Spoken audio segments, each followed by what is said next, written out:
Why buy your next vehicle from Community Motors of Mason City? Great service from 3 locations: Community and Monroe, Community Motors Westside, and Mason City Ford. 10 new franchises and hundreds of vehicles to give you more choices. Plus, Community offers an exclusive 3-3 warranty on pre-owned vehicles and 10-year, 250,000-mile warranty on new. Need more reasons why? Stop or visit CommunityAutoGroup.com. 'Cause nobody beats a community deal. Nobody.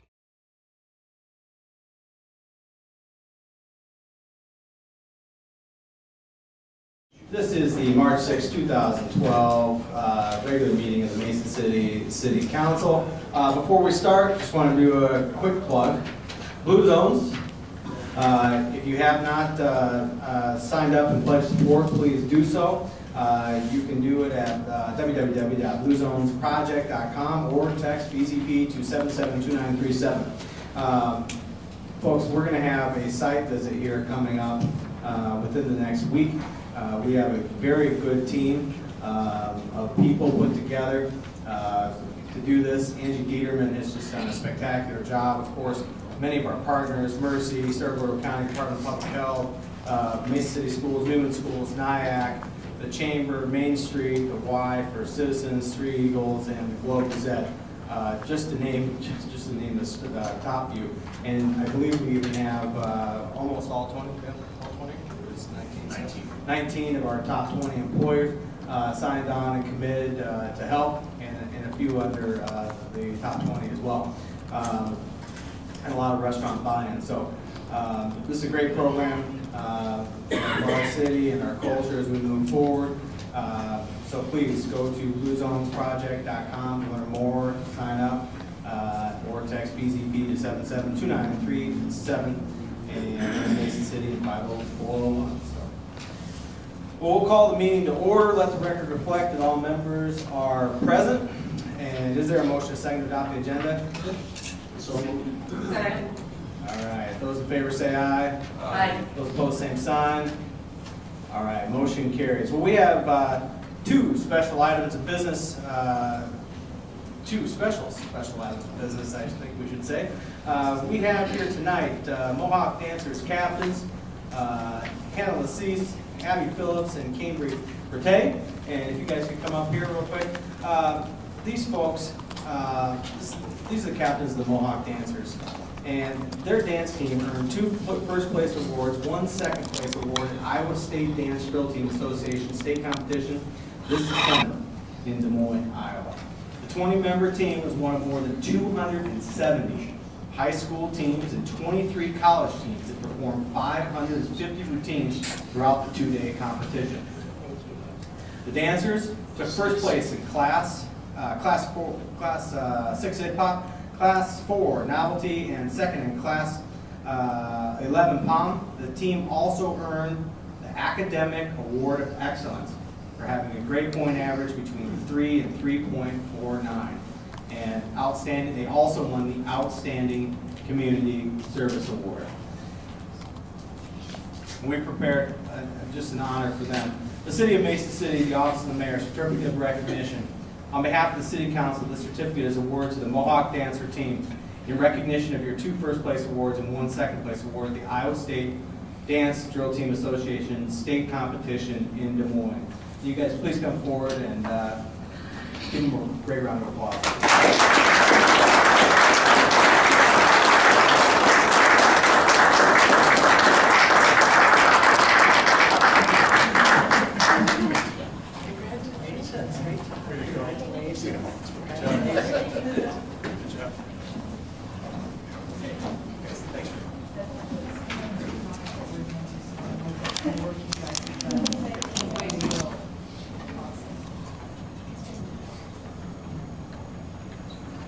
All right.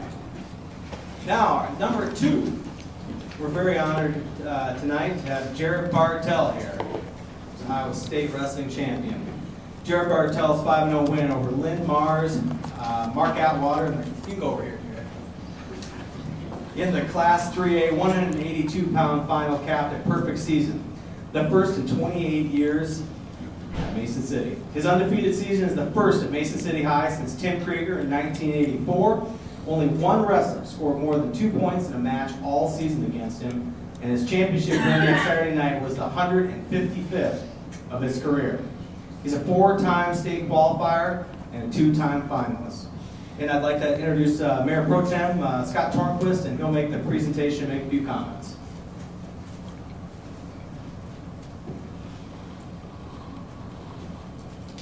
I have been watching this guy for 3 years, literally pound people. It's been a pleasure. I want to tell you all a little bit about Mohawk Wrestling and some of the accomplishments that this young man has accumulated over his career thus far. Mason City Wrestling Program wrestles as hard a schedule as anybody in the state. It's second to nobody when it comes to work ethic. And Coach Dusty Rhodes and his staff have done a great job working with a lot of volunteers in the community through our young program with Nighthawks to bring young people up to the point where Jared is now. And I think that's exciting for the community. Down at District, Fort Dodge, several weeks ago, the outcome of the event was known long before the event was over. It was a foregone conclusion. Mason City completely dominated that event.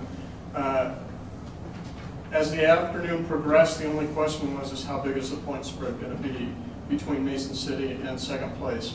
Out of 14 weight classes, we sent 10 kids down to the state tournament. That's unheard of. It's just a tremendous accomplishment for the Mason City Wrestling Program. Of those 5 kids that we sent to the state tournament, 5 of them placed. And of those 5 that placed, we have a state champion, Jared Bartel. Jared is a 4-time state qualifier. Last year, he wrestled for the state championship, came in second, and this year he closed the deal. Over the course of his career, he went 155 and 26. Think about that for a minute. This year, he went 49-0. As the mayor mentioned, this year nobody scored more than 2 points against him, and I dare say half those points that were scored against him was him cutting the guy so they could get a little more work before the match was over.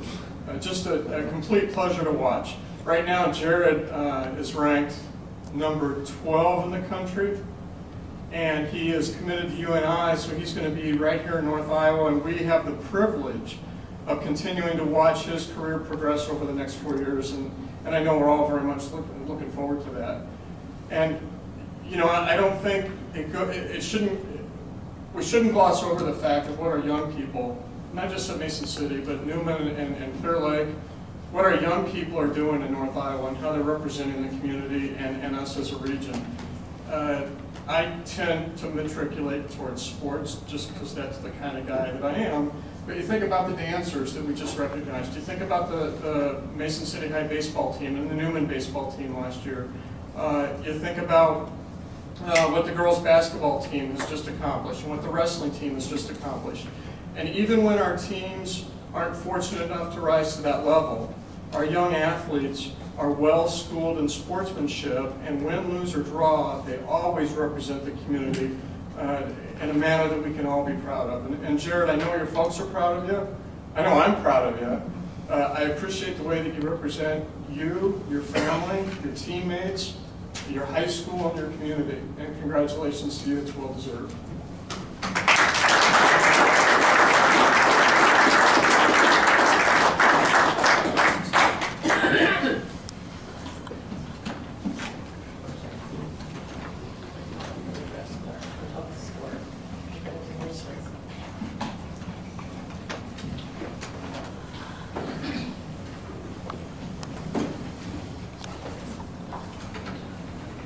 That was very nice. Well, number 3 tonight is Sue Armour, who has the unenviable task of coming behind numbers 1 and 2. This is Sue Armour. She's the executive director of Visit Mason City, one of our very fine partners, and she's here to give her quarterly updates. Thank you for having me. Yes, I'm Sue Armour. I'm the director for Visit Mason City. We were formerly called the Mason City Convention and Visitors Bureau, or CVB, for those that have been around for a while. Our mission is to market Mason City to attract, retain, and expand tourism, visitor spending specifically in our community, And why do we spend time doing this? Because it's economic development.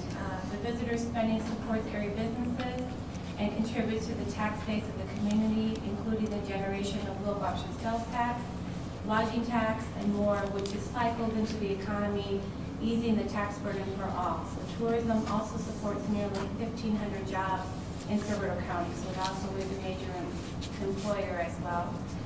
As you probably know, the target markets that we serve include meetings and conventions, sports, which we had 2 great sporting events here, our sports sections featured tonight, motor coach tours, and leisure travel markets. A definition of a tourist is someone that does not live in North Iowa, so everything that we do is outside as a focus of a target market, outside the 90-mile radius of the North Iowa area. And so we want to give you a brief update on some of the projects that we've been working on. In front of you tonight, I handed out our new destination planner and our travel guide. These are marketing tools that have been crafted. They are downloadable off of our website, but we also have some in a printed format. The travel guide is used by the leisure and sports marketing audience, and the destination planner is used by conventions and the group tour planners that are coming or we're trying to influence to come to our community. So I encourage you to take some time to see how we're packaging Mason City and how we're branding the Mason City image and the Mason City community. As you know, hopefully, we also have been working very diligently on our new Visitor Information Center. We've moved into the final location, which is at 2021 4th Street Southwest. The location has already shown some great improvement. It has great visibility and accessibility, and it's within a few miles from the main entrance of the community, which is important because that's the dense area that visitors come into our community, which allows us to create awareness and educate them about all there is to see and do in the area. And also, too, it allows us to influence them to extend their stay, which increases direct visitor spending left behind in the community. And we have a very strong focus of driving traffic into the downtown core of our community. And by being positioned here, we are also in a very nice position for repeat customers and also a very positive word-of-mouth marketing. So the travelers can access our Visitor Information Center 24 hours every day. At our former location, we typically assisted a few hundred travel parties each year. And now that we're capturing the attention of those that were planning on being there, the destination traveler, we are also now getting an opportunity to touch the impulse traveler, those that know very little about what's available in our community, and again, extending their stay and keeping them here longer, leaving their visitor spending behind. Right now, we're very actively encouraging businesses to submit their brochures for display in the center, and those that are in the travel guide can be in the center for free, and there's other options for businesses that are not in the travel guide. We are also working and seeking volunteers to serve the guests when they come, serving as travel counselors, and these volunteers will be core to our staff in answering questions and providing information for those visitors. We are also encouraging frontline employees and their managers to really engage into the Visitor Information Center. So we will be offering a promotion in which managers and staff that tour the center during specific times, April through May is kind of what we're leaning towards, are eligible to enter into a drawing for prize money. Again, wanting to use this as a tool that everyone can access and use to help us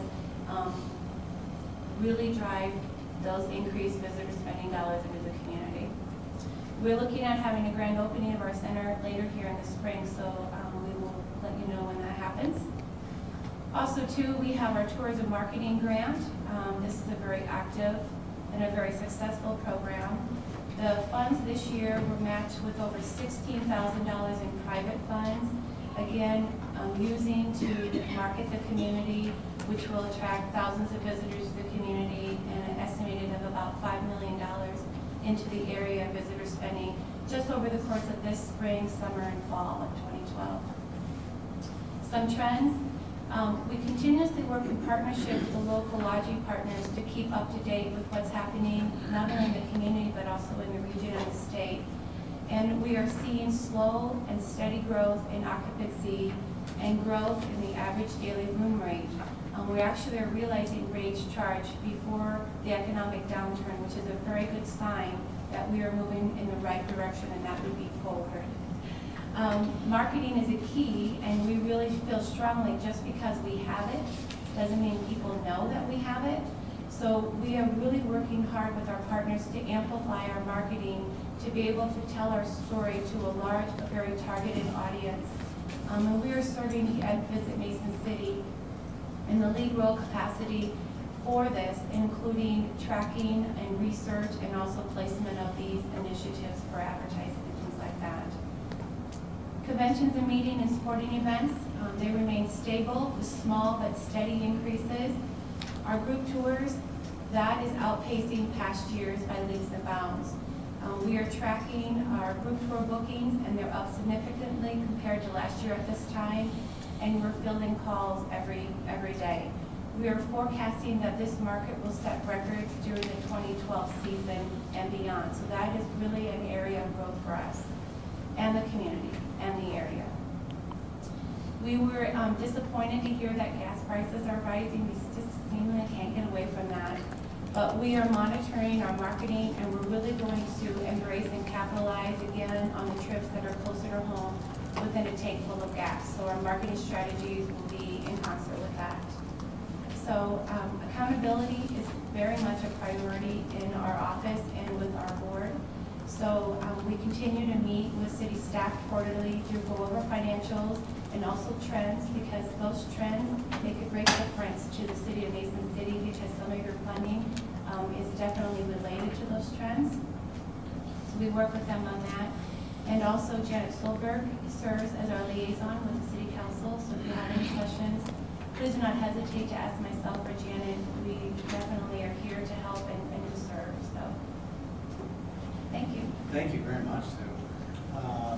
We actually have two members that have served on that board in the past up here. Council, do you have any questions for Ms. Arman? Questions, Council? Ms. Solberg? Not any questions, but comments. And those of us that have worked with you and gotten to know Sue Armour, you are just out there all the time pushing Mason City. I appreciate that so much. You just always have a smile on your face, and this transition from downtown out to the new facility, we ran into so many bumps along the road, but somehow it all worked out, and I think it was all because we were there to persevere, and we knew what we wanted, and we were going to do anything we needed to do to get there. So, thank you so much for all you do for us here in Mason City. It's really, really appreciated. I mean, we're results oriented, so we anticipate and we know and we expect great results from this location. So I'm eager to share those statistics with you and those changes and those upgrades as we are now monitoring closely our traffic counts and things like that. So we are much better positioned, and I can't tell you it's going to mean economic development is the result of all these great initiatives. The new facility is just beautiful. Make time to go out and take a peek. It really looks good. Anybody else? Mr. Hickey? I can say, as serving as a member on the Visit Mason City Board, Sue and Lindsay, they do a very good job with the funding that they receive. And they bring events all the way from Little League baseball tournaments to the Hyritex, and now Frank Lloyd Tour that come into Mason City. So I think they do a great job. The new location, I stopped in there and visited with her yesterday. It looks very nice. And I think that's going to be a great asset to them as they continue to move forward for the community as well. So that's all I have to say. Thank you, Mr. Hickey. Mr. Kuhn? Yeah, thank you for the report. Myself, as well as many people I run to, are really excited about having a full summer with the streetscape completed, the historic park getting completed, and the impact that will have on our tourism. What types, I know you really analyze this meticulously, what type of travelers do you see high gas prices affecting during the summer months, as far as outside of the 90-mile radius coming to Mason City? those with less discretionary income. And we really target two core audiences in the leisure travel section. It won't change much in the convention. It won't change much in the sports marketing, because if you have kids, you know you go to those tournaments. The gas prices, you just carpool. And it won't change much in the motor coaches, so to say, as long as they're able to, the motor coaches are going to be able to work with those gas prices. So it's leisure travelers, and the audiences that we do really well with are families with children under the age of teenagers, and also we do well with the baby boomers and older. And so probably my instincts would say probably the families, because they have less discretionary income and less time to make it work. But in the past, instead of not going, what they've done is they've just changed the look of their trip. So instead of coming for a weekend and eating out at every meal, what they'll end up doing is maybe come on a Saturday and stay till Sunday, or leave Sunday early, or maybe pack a picnic lunch, or do a little bit more fast food. So they still travel, it just looks differently so that they can live within their means. So if that's their diet or the natural trend, is that what you're saying? Thank you. Everybody needs a break to reconnect, so I think that trumps the gas prices. Thank you. Anybody else? Ms. Farmer, do you want to put a plug in for the North Iowa Men's Center question here before you go? Yes, thank you. I'm a volunteer and a very active volunteer with the new North Iowa Event Center. That's the new name for the former North Iowa Fair facility. And they're doing a logo vote where they want the community, they're engaging the community and the brand and the image of the facility. And so you can go on various mediums to go ahead and vote. So I encourage folks to participate in that and vote on which logo that they like, and that the one with the most points is selected. So you can go to the medias that are partnering on this, include Three Eagles Communication, North Iowa Broadcasting, KMT, and the Grove Gazette. That's Thank great. you. Well, thank you very much. We appreciate it. We appreciate your board service as well, and all the volunteers you have. You guys do a great job. Thank you for your partnership as well. Yeah, take care. All right, well, now is the time for public forum. Mayor and council, welcome comments from the public on agenda items. Only during the public forum, you ask your name, address, agenda item, and you'll have 5 minutes. Clock's right up in front of the podium.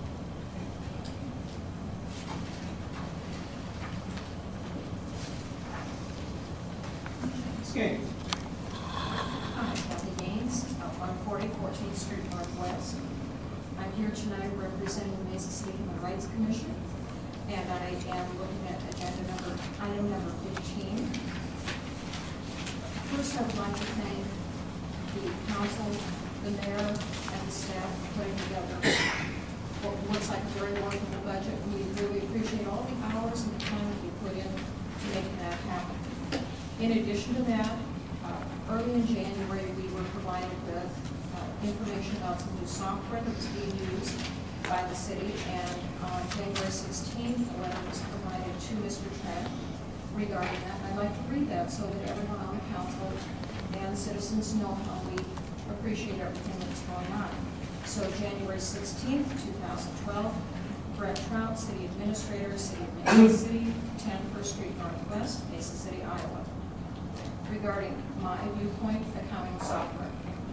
Dear Administrator Trout, on behalf of the Mesa City Human Rights Commission, please permit me to express our thanks to you and the Finance Director, Kevin Jacobson, for supplying our staff with My Viewpoint accounting system software. The Commission is always mindful of how it spends its public dollars, and the software will enhance the Commission's ability to monitor its expenditures on a monthly basis. The staff tells us that the system is user-friendly and enables them to provide us with the information desired without difficulty. This helpful tool should enable the creation of budget reports in a consistent and timely manner and permit the Commission to continue its important work in harmony with city management, the City Council, and citizens of Mesa City. Sincerely, Kathy Gaines, Sheriff. Thank you. Thank you very much, Mr. Gaines. Somebody else.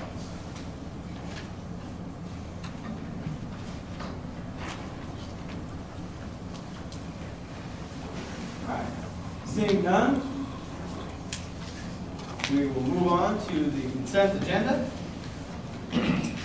And I will read that here quickly. Number 4, minutes, regular minutes of February 21st, 2012. 5 claims dated February 23rd, March 1st, 2012. 6 permits, and just a note on that, we're pulling 305 North Federals. They've requested to reschedule, and so we'll pull them here for now. Number 7, administrator recommending approval authorization to negotiate a contract with the Aggie Colby Associates for professional services related to the repair, rehabilitation of 12th Street overpass bridge. 8, administrator recommending approval authorization to solicit RFPs for financial auditing services. 9, administrator recommending approval resolution approving the fund balance policy. B, resolution approving the debt management policy. And C, resolution approving the fund transfer policy. 10, administrator recommending approval resolution designating applicants alternate authorized representative for Mason City buyout 1, 2, 3, and 4. 11, administrator recommending approval resolution approving the 2011 standard specifications for water and sewer projects within the city of Mason City, Iowa. 12, administrator recommending approval resolution approving and authorizing execution of 4 contracts with IDOT for 4-grade crossing repair located along the Iowa Traction Railroad. Council, do you have any items you like to pull here, Ms. Solberg? 12.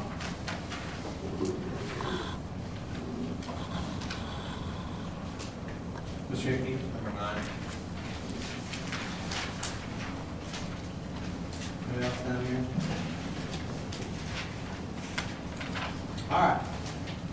I would entertain a motion to approve the consent agenda with the exception of number 9 and number 12. So moved. Is there a second? Second. All right. Clerk call roll. Arenas, Yes. Tornquist. Yes. Lee, Yes. Hickey, Yes. Kuhn, Yes. Silver. Yes. All right, thank you very much, council. Motion carried. Number 9, administrator recommending approval resolution approving the fund balance policy. B, resolution approving the debt management policy. And C, resolution approving the fund transfer policy. Mr. Hickey, you have a motion. I make a motion to approve. Is there a second? Second. All right, Mr. Hickey. My only question is, and if I'm missing something, on number D, it shows 20% for water with a minimum of 800,000. And then if you go down where it says water fund has been adjusted from 800,000 to 570. Can you explain that to me? It's Mr. Jacobson, the city finance director.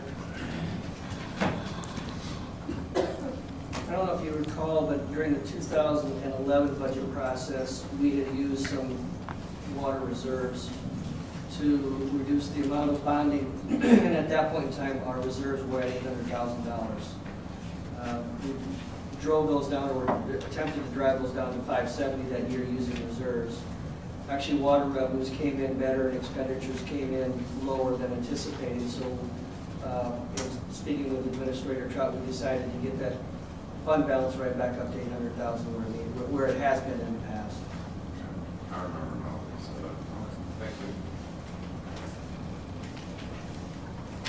Thank you, Mr. Hickey. Ms. Solberg? Anybody else? Seeing none, we have a motion and a second for call roll. Hickey, Yes. Silver, Yes. Kuhn, Yes. Arenas, Yes. Tornquist. Yes. Lee. All right, thank you. Motion carried. Number 12, administrator recommending approval. Resolution approving and authorizing execution of 4 contracts with IDOT for 4-grade crossing repairs located along the Iowa Traction Railroad. Ms. Solberg, do you have a motion? To approve, please. Is there a second? Second. Thank you, Mr. Kuhn. Ms. Solberg?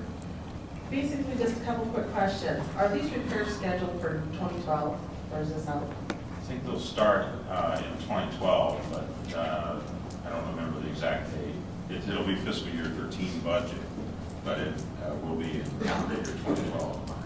This is Mark Graham, the city engineer. Yeah, that's correct. It's going to be 2013 money, but tomorrow we will send contracts to DOT and we'll start ordering materials. And at that time, we'll have a better idea of when we'll be receiving materials and we'll start repairs. Due to the fact that 3 of these intersections are out in Central Heights, South Wilson, Harding, and Coolidge, do those all get shut off at the same time, or are they going to be staggered? They'll be staggered. I talked to the owner of the railroad, just to get a short game plan. And due to the traffic that he has to move, we'll have to do one at a time. So. Okay, that's what I was wondering. Thank you. Hey, Ms. Solberg. Anyone else on this? Mr. Kuhn, I believe you have a second. Anyone else? All right, we've got a motion and a second. Seeing no further discussion, clerk call the roll. Silver, Yes. Kuhn, Yes. Tornquist, Yes. Lee, Yes. Hickey, Yes. Marius. Yes. All right, thank you, council. Number 13, this is going to be a public hearing. Administrator recommending approval, ordinance amending the city code, Title 12 zoning by repealing Chapter 18 flood plain management in its entirety and adopting a new Chapter 18, and this would be on first reading. Now's the time for public hearing. If you have any comments you'd like to make regarding this item, you can come up to the podium, state your name and address, and the clock is right up there on the right, about 5 minutes.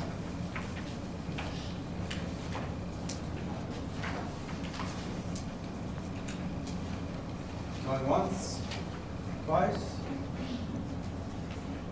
Seeing none, we'll close the public hearing. And do we have a motion and a second on this? Move to approve on first reading. Yep. Is there a second? Second. All right, Mr. Tornquist. I really don't have a whole lot to say. This process has been going on for quite some time now, a couple years, and we have had some issues in one of the neighborhoods. With what we are pretty certain was some erroneous information. Staff has done a good job over the last couple years of working with FEMA to get those issues corrected, and they've been very responsive to the neighborhood.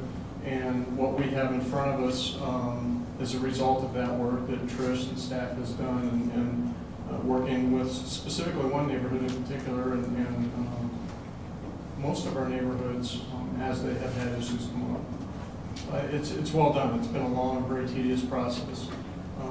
It's required a lot of patience, and I think it's well done. Thank you. Thank you, Mr. Tornquist. Mr. Marius, you have a second? Just want to say thanks. I know sometimes working with the federal government can be a little testy.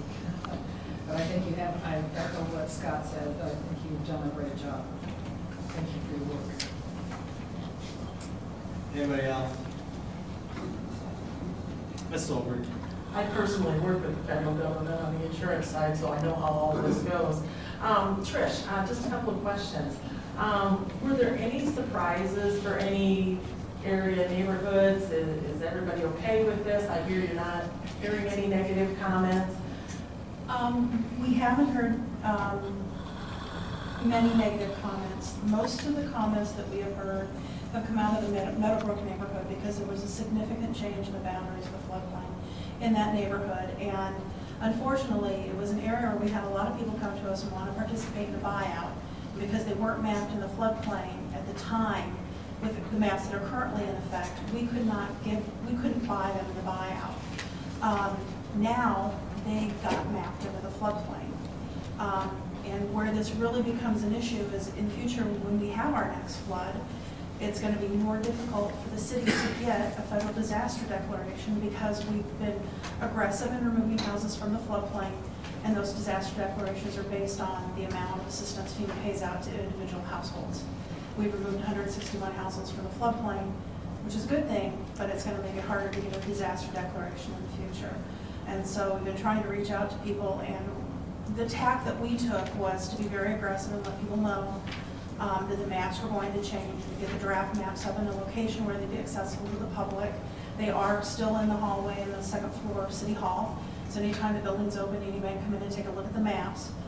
We've also put them up on our webpage. So you can go to the City of Mason City's webpage, follow the link to our department, Growth Development Planning, and there's a floodplain management page there that has the maps, the new flood insurance study, and the proposed ordinance that you guys have in front of you so people can take a look at it. There are some people who are probably going to have to be required to buy flood insurance that weren't previously required to have flood insurance. They should look at buying that flood insurance now before the floodplain map is going to affect. It's my understanding they will qualify for a more competitive rate because they're rated as they stand under our existing maps now, so they may be not mapped in the floodplain now, they will get lower rates once they get mapped into the floodplain. That's exactly the question I was going to ask you, so thank you so much for bringing that out, because it is less expensive now than when these flood maps do come out. And you don't have to be in the floodplain to buy flood insurance, so even if you're not in the floodplain, you can buy, you don't have to be in an area where you're gonna get mapped into it. If you had water in 2008, it wasn't sewer backup, you had flood, you need to get flood insurance. Perfect, exactly what I wanted to hear, thank you. Thank you, Ms. Sandall. Thank you, Ms. Solberg. Anybody else on this? Mr. Arnquist? There's nobody that wants to go first. We just danced around, you don't need to come back. Well, yeah, just, I'll stand here. yeah, just confirm, we kind of danced around my biggest concern, and you and I have talked about this a little bit, and that's people, I mean, we've got one neighborhood that's done a great job of looking out for themselves. My concern is for all the people that don't watch council meetings, don't read the paper, don't listen to the radio. There's going to be people that are going to be caught by surprise by this. And you mentioned the key thing is they need to try to get flood insurance before this goes into effect, and that's May 16th, right? Yes. Okay, so May 16th is the key date, and we're passing this on first reading tonight, so presumably it'll be passed on second reading the next meeting in March, and presumably it'll pass on final reading the first meeting in April. And then we're a month away, basically, 5 weeks away from this going into effect. So people have roughly 2 months to get to City Hall, to talk to Trish, to look at the maps, either in City Hall or on the website, figure out if they're covered by this ordinance. Quite honestly, I don't see this ordinance changing. This is well done. So you need to get with Trish. You need to figure out if you're impacted by this or not. And if you are, you need to go try to get your insurance before May 16th, because after that, it is what it is. Thank you, Mr. Arnquist. Ms. Solberg? Keep in mind there's a 30-day wait on flood insurance, so it has to be before May 16th. By April 16th, you need to talk to someone.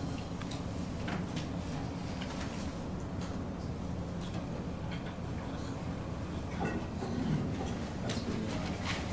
Anybody else? All right, well, we have a motion and a second. Tornquist, Yes. Morenas, Yes. Solberg, Yes. Hewen, Yes. Hickey, Yes. Lee. Yes. All right, thank you very much. That passes on first reading. And Mr. Trout, Sandall, Mr. Murdis, staff really have done a wonderful job on this. So thank you very much. And on behalf of the council, thank you as well. Number 14, administrator recommending approval, resolution adopting plan specification, formal contract, and estimated cost of construction of 2012 manhole replacement water main reroute project, 12-001.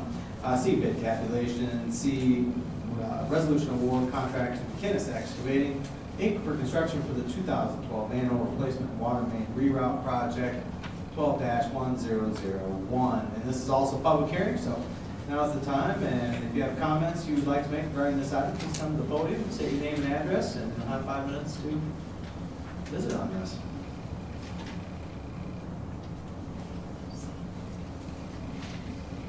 Seeing no movement in the room, I'm going to close the public hearing. Is there a motion and a second to adopt the resolution A and C and accept the bid tabulation? So moved. Is there a second? Second. Mr. Tornquist? Is there any discussion on this? Mr. Keelan? Mr. Tornquist? Anybody else? All right. We got a motion and a second? Seeing no more discussion, I'll call roll. Hewen, Yes. Tornquist. Yes. Lee, Yes. Morenas, Yes. Hickey, Yes. Solberg. Yes. All right, thank you very much, council. Number 15, administrator recommending approval resolution adopting the annual budget for the fiscal year ending June 30th, 2013. And Brent, you want to open this up before we do public hearing? Thank you. Yes, as the memo shows, it shows specific levy amounts, and it shows eventually the amount of our levy will be $13.55, which is basically the levy amount that we had last year. So the city council's done a very good job of taking a look at our expenses revenues and controlling them and putting them in a position where it will be providing the same amount of levy rate that we had last year. And so that our only increase ends up being the amount that we experienced from the rollback. So it's an excellent budget, and I appreciate all your help in crafting and giving us the guidelines and establishing the information that we needed in order to get to a budget that you want. All right. Mr. Jacobson. I guess if there's any comments. Okay, good there. All right, well, we'll open the public hearing, and now it's time for public hearing comments. Just come on, state your name, address, and about 5 minutes to talk about the budget. Box right up there in front of the podium.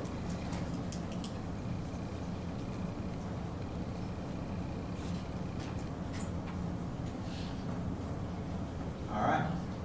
You sure you don't want to come up and talk to us? I guess, Kevin, did you have any specific things that you felt needed to cover that I missed, roughly the specifics on the budget?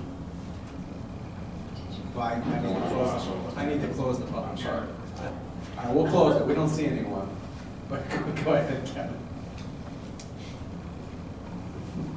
We have before you the proposed 2013 budget. Brett kind of hit on most of the points.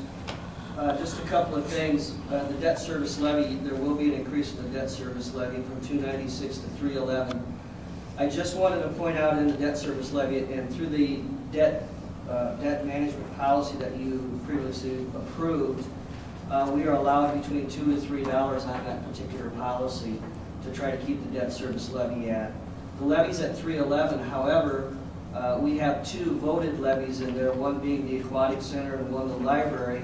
Those 2 levies themselves account for 84 cents of the $3.11. So voter levies are about 25% of the debt service levy, and this council and previous council approved bondings are about $2.27. Another issue is within the water fund, and just to talk a little bit about that, we have several projects that we, in the future, that we're looking at. We've made an adjustment on our projects for our capital projects for fiscal year 2013. The water fund, there is an increase in there of 4.43%. That calculates out to $1.07 per month for a homeowner. The typical average homeowner uses 500 cubic feet.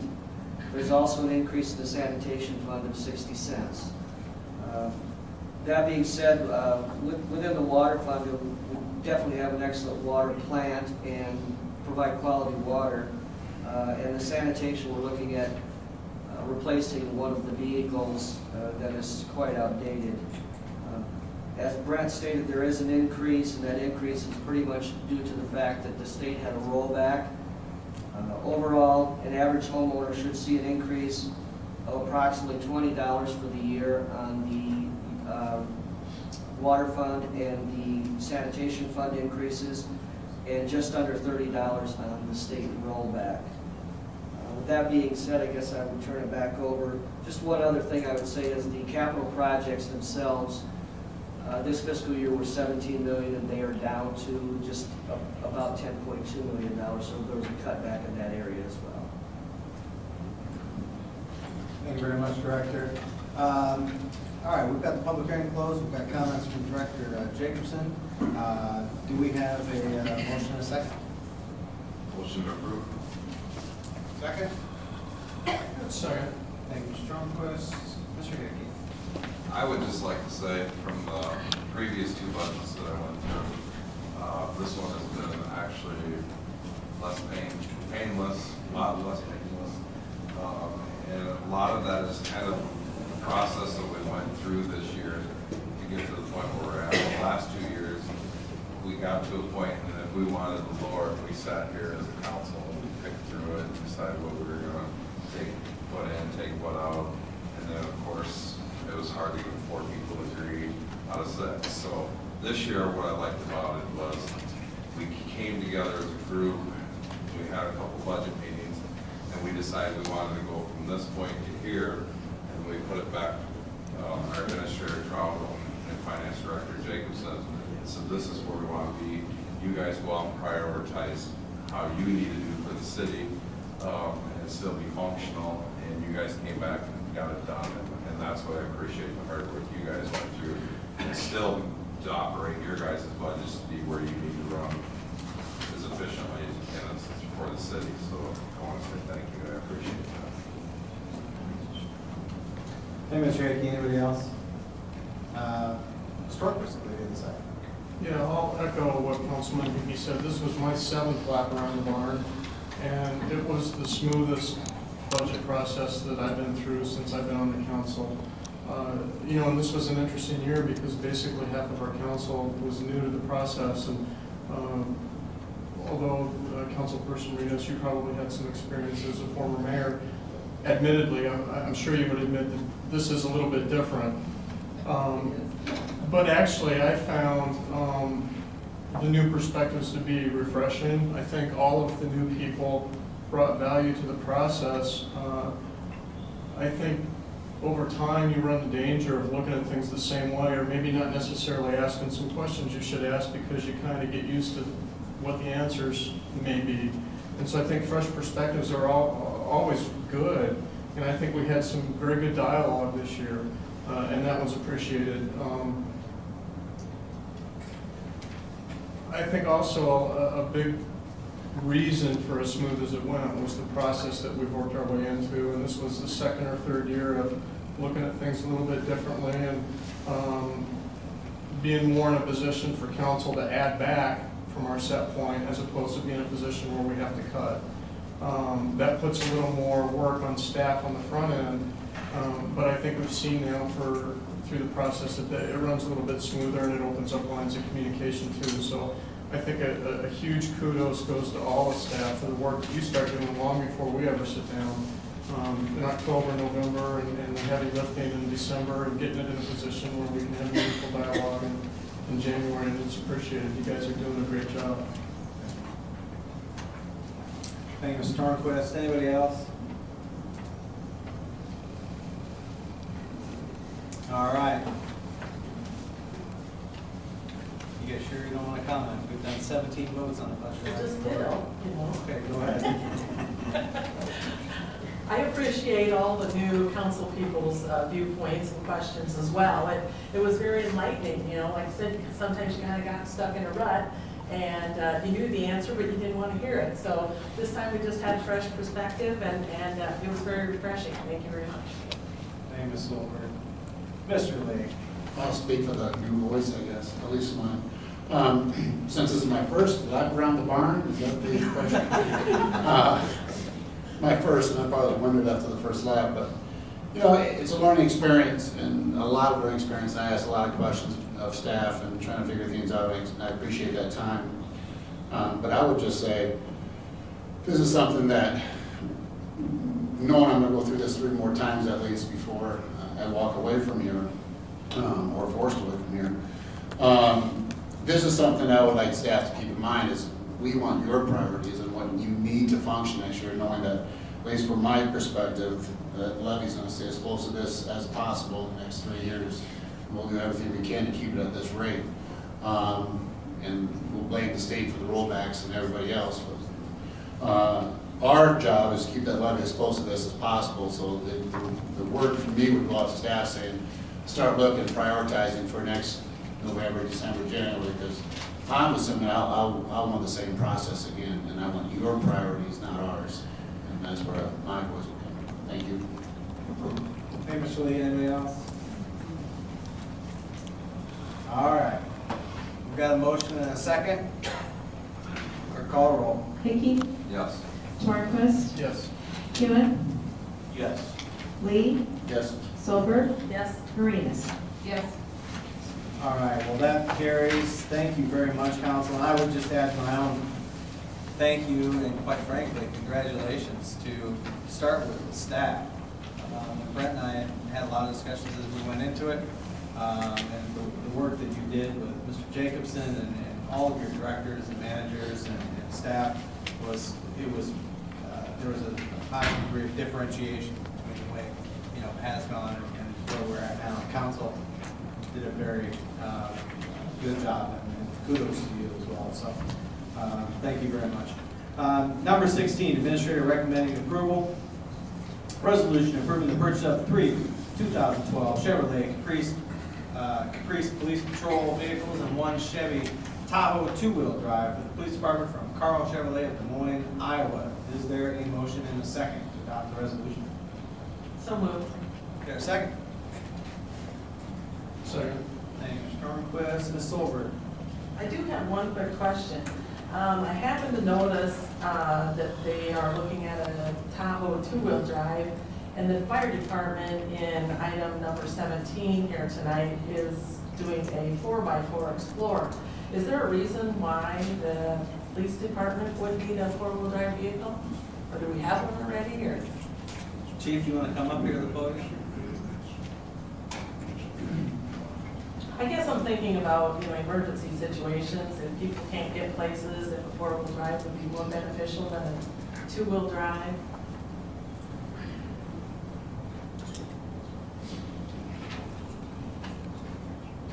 There are other agencies, State Patrol, DOT, that are using the two-wheel drive Tahoes, and we check with them, and they get around pretty well. We carry a lot of equipment in middle and knees, since they have no room in them. The other thing, the two-wheel drive Tahoe is Pursuit rated, four-wheel drive is. Oh. We report. Thank you.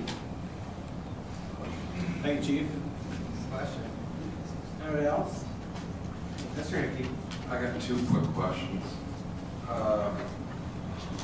What if the budget wouldn't have been approved tonight? Would we have been able to do this? My question is it says this is budgeted for 2013, and we're just now the motion before approve this. Do we generally, I know you want your vehicles as soon as possible, but do we generally put it on the same night that we pass the budget? Yeah. Especially with the police vehicles, the order timelines that they have for police vehicles really requires us to bring it forward as soon as possible, and that being the night that the budget's approved. We place the orders, and then it will be months before we see these vehicles, and so that's part of the reason. And I think actually the Caprices right now are being built in Australia, so there's a heck of a lag with regards to the time we place our order to when we receive the vehicle. I think it's less true of the fire Explorer, but with the police vehicles, it's very important. Okay, I'm fine with it. My last question is, I know Carl Chevrolet is out of Des Moines. Do we approach local vendors? We did see, and the local vendors did not respond, were not interested? They just advised us that they weren't interested in participating. Okay. And we contacted the local vendor here in Mason City, or outside Mason City. Okay, that's what I was figured, but I just want to make sure of that. Thank you. Hey, Chief, anybody else?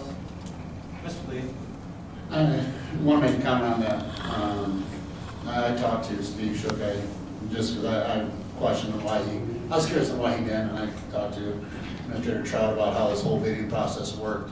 But just more a point of a question or comment is while I was waiting for Mr. Shook had to call me back, I called over to Lake Chevrolet to see if they were offering the bid, because I didn't know if Shook was or not, and they were not offered. And they're a different city, I understand that, but we're this huge regionalism now, it's a big push for regionalism. I'm just curious why, and I understand the process that pretty much Carl, bids out 50 or 100 of these across the state and gets a heck of a bid, but why not incorporate Clear Lake if we truly are a regional hub now? Why not extend out to them? I'm just curious. I think Mr. Shook pretty much made it sound like nobody can compete, but Stacy over there made it sound like she'd at least like to try. Sure. The only answer I can give you is probably not a very good one. That's the way we've always done it. We've just stayed within Mason City with the Fords and so forth. Never went outside of that. If that's something that the council wishes to do, we certainly can do it the next time. That's okay. And I understand that, but just with this North Iowa corridor and this whole regionalism, to me, it just makes sense that we would extend over there, not just to Mason City, if we truly are trying to become a regional economic. So, thank you. Thank you. Anybody else? All right, Chief. Thank you very much. All right, well, seeing no more discussion, we have a motion and a second. Clerk call the roll. Solberg. Yes. Marquist. Yes. Hewitt. Yes. Lee. Yes. Hickey. Yes. Paredes. Yes. All right, thank you very much, Council. Number 17, Administrator recommending approval Resolution approving the purchase of a 2013 Ford Explorer from the Mason City Fire Department from Pritchard Ford of Clear Lake, Iowa. Is there a motion and a second? So moved. Thank you, Ms. Cronquist. Is there a second? Second. Thank you, Ms. Solberg. Ms. Cronquist. Ms. Solberg. No comment. Anybody else? All right, we got a motion and a second? Clerk Caldwell. Torquist, Yes. Solberg, Yes. Lee, Yes. Morenas, Yes. Hewen, Yes. Hickey. Yes. All right, thank you very much, council. Number 18, Administrator recommending approval, A, resolution approving modifications to the collective bargaining agreement in the city of Mason City, Iowa, and the Teamsters Local Union, number 238. I don't know if you want to open anything up on this? Well, I guess just that we went through the process of Mike Galloway, led our negotiation team, and through the process, we ended up in mediation. And through the mediation process, we were able to come to an agreement with the Teamsters Union and also with ASME on our next agenda item. Very good proposals from them, reference the adjustments, and willing to work with us and with the city, and obviously, I think that this contract reflects a fair adjustment to things, both with regards to the wages that we're providing them, and they're agreeing to provide changes to the insurance, and I sure appreciate their assistance in this matter. All right, thank you, Mr. Stroud. Is there a motion and a second to adopt the resolution? So moved. Is there a second? Second. Thank you, Mr. Tornquist. Mr. Kuhn. I would just say, good work to both management and to Teamsters and ASME coming to this agreement. There are so many different pieces of the collective bargaining agreement that are on the table, but it always comes back to the biggest two of wages and benefits. And I think we are seeing a good give and take here as far as the 2% increase for 3 years for one of the contracts and 4 for the other, roughly, but also some more of input into the healthcare costs. So I think you guys did a great job putting this together, and I hope we get our third contract here sometime soon. Thank you, Mr. Kuhn. Mr. Tornquist. That was well stated, and I have nothing to add. Mr. Tornquist, anybody else? Mr. Hickey. How are we sitting on our third contract? Third contract right now, we have, we're in a position where we're looking to extend the impasse deadline of March 15th so that we can take a look at a couple options. Mike Galloway has been in conversation with Jake today, trying to work through the details of that. And if we have struck arbitrators and selected an arbitrator, depending on scheduling, we're waiting to see when our arbitration date would be. There is still the possibility of getting a contract prior to arbitration. So we're looking at our proposal to them and seeing whether or not there are changes that could be done in order to potentially develop a contract. So we're waiting to see. We do not have an arbitration date at this point. And I'm assuming we've offered pretty much the same contracts we have in the past. Yes, we've offered a very similar package. We actually offered them both options that we're considering tonight. Hopefully we can get something resolved, get that and find those two. Hey, Mr. Hickey. Anybody else? All right, we've got a motion and a second. This is on the police department contract, and clerk call the roll. Hewen, Yes. Torquist. Yes. Morenas, Yes. Hickey, Yes. Solberg, Yes. Lee. Yes. All right, thank you, council. B, resolution approving modifications to the collective bargaining agreement between the city of Mason City, Iowa, and the American Federation of State, County, and Municipal Employees, AFL-CIO, Local 1367, employees of Water Street, Sanitation, Park, Electrical, and Library Departments. Do we have a motion and a second? So moved. Thank you, Mr. Kuhn. Anybody for a second? Second. Thank you. Mr. Kuhn? Actually, I was speaking for A and B the last time. Yeah, I figured it would. One at a time, but same comments. Thank you. There, Ms. Briggs. All right, anybody else? All right, Got a motion and a second, seeing no further discussion, clerk call roll. Kuhn, Yes. Marinas, Yes. Lee, Yes. Solberg, Yes. Hickey, Yes. Torquist. Yes. All right, thank you very much, and thank you very much to the police departments and all the AFSCME members.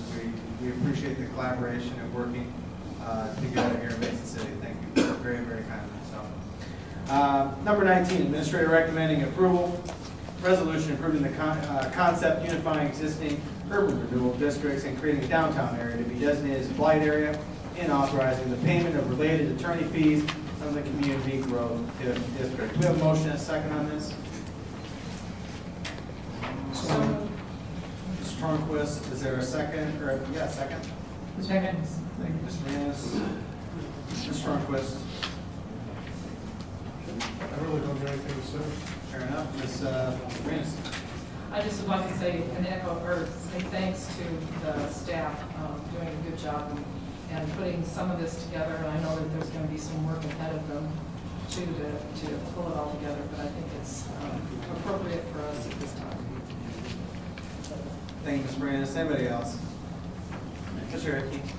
I just want to thank Pam, who just retired last week, and Trish for the good work they did on this project. I like where this is going to help us be more flexible as a community in our TIP projects.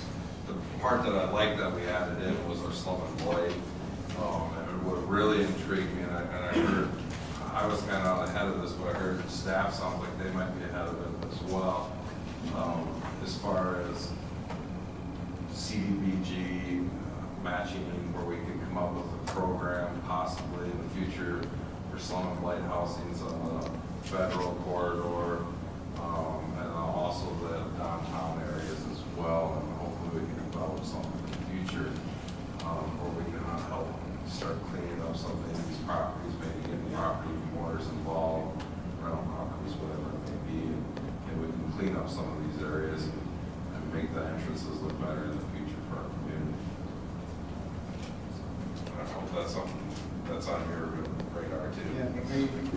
I'm done. All right, Mr. Strauss. Yes, one of the things that staff has already done, Pam, prior to leaving, took the map and the comments that we had from the work session and has already outlined an area that she felt was in an area that needed to be included within this slum and blight area.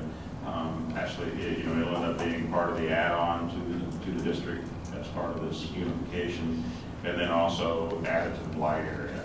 And I think that based off of what we see, you'll see the final map as we go forward in the resolution of necessity and the other parts that go along with this. But I can assure you that that information and input was taken and had already been acted upon, and so you'll see that as we move forward.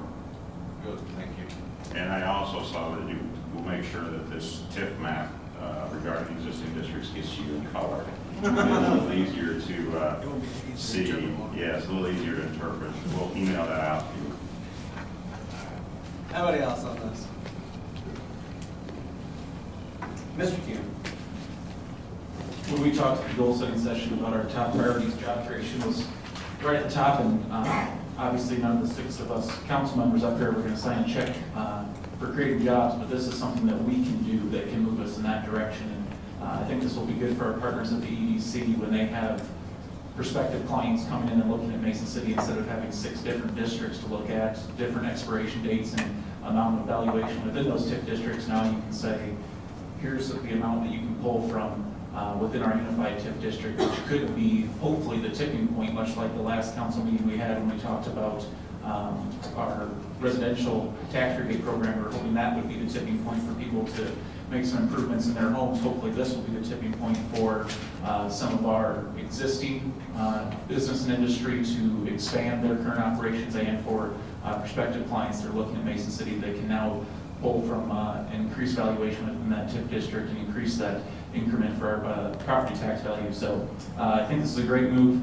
I'm fully supportive, and also the other part was that the parts that we added in on the western edge of town. I think that just makes sense when we're looking at what the county did, and some of our potential clients that are looking towards that corridor, part of Mason City and Saragordo County for economic development and expansion in some of those implement areas and different businesses on the western edge of town. I'm glad we added that in. And again, hopefully that will create some existing commercial and industrial property owners to put them over the edge to create some new jobs and looking at some new clients coming in. I did just want to say one thing quick. I mentioned this at the work session. I had a citizen call and it was questioning what things are going on in Des Moines and how that would affect what we're doing here, and the proposals that if an existing commercial or industrial property within a TIF district would not see the commercial property tax rollback if that was passed, and with about 55% of commercial and industrial property in the state within a TIF district, I don't have a crystal ball, but I do not see that happening. But I had a concerned citizen who thought this might be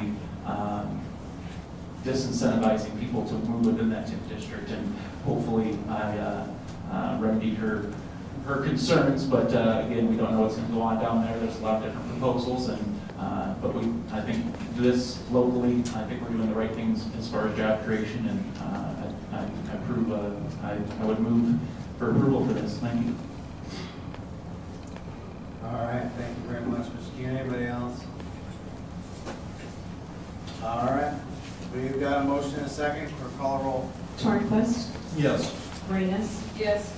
Solberg, Yes. Lee, Yes. Hickey, Yes. Hewen. Yes. All right, thank you very much, council. Seeing nothing else on the agenda, we will adjourn, and we'll